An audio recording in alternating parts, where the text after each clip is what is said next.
રાજકોટ શહેરની એઆઈએમએસ હોસ્પિટલમાં એમબીબીએસનો અભ્યાસ પૂર્ણ કરી ઇન્ટર્નશીપ કરી રહેલા એક આશાસ્પદ યુવક ડોક્ટરે પીરાપીપળાયા રેલવે ફાટક પાસે ટ્રેન નીચે ઝંપલાવી જીવન ટૂંકાવી દેતા શહેરમાં ચકચાર મચી ગઈ છે. મૃતક પાસેથી મારવાડી ભાષામાં લખાયેલા સુસાઇડ નોટ મળી આવ્યા હતા, જેમાં માનસિક તણાવ હોવાનો ઉલ્લેખ કરવામાં આવ્યો હતો. મૂળ રાજસ્થાનના જેસલમેરના રહેવાસી અને રાજકોટ એઆઈએમએસના ઇન્ટર્ન ડોક્ટર તરીકે ફરજ બજાવતા રતનકુમાર મોહનલાલ મેઘવાલ આજે વહેલી સવારે મેડિકલ હોસ્ટેલથી નીકળ્યા હતા. ત્યારબાદ તેઓ પરાપીપળિયા રેલવે ટ્રેક પાસે પહોંચ્યા હતા અને પસાર થતી ટ્રેન નીચે ઝંપલાવી આત્મહત્યા કરી દીધી હતી.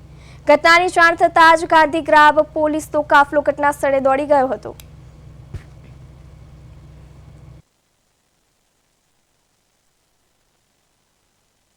ની અંદર ઇન્ટર્નશીપ ડૉક્ટર તરીકે રતનકુમાર મોહનલાલ મેઘવાલ મૂળ રહેવાસી જેસલમેર રાજસ્થાનના છે. તે અહીંયા એમ્સ ખાતે ઇન્ટર્નશીપની ડૉક્ટરની પ્રેક્ટિસ કરતા હતા. તે દરમિયાન તે વ્યક્તિ અગાઉ પણ 27 જાન્યુઆરી 2026ના રોજ ગુમ થયાની જાણવાજોગ બ્રોડકાસ્ટ થયેલ.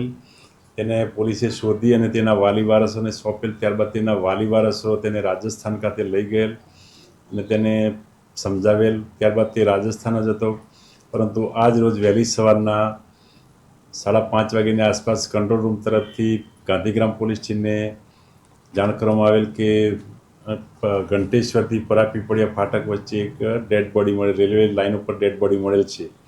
જેનો સ્થાનિક પોલીસ જઈ અને ત્યાં તેનું ઇન્ક્વેસ્ટ પંચનામું કર્યું, તેમજ તેનું પીએમ કરાવ્યું, તેના વાલી વારસોનો સંપર્ક કર્યો અને તે જે જગ્યાએ રેલવે નીચે કપાઈ ગયેલ ત્યાંથી તેનો લેપટોપ, મોબાઈલ, તેને બીજી મેડિકલની ફાઇલ તેમજ તેનો મોબાઈલ, આઈડી કાર્ડ વગેરે વસ્તુઓ મળેલ.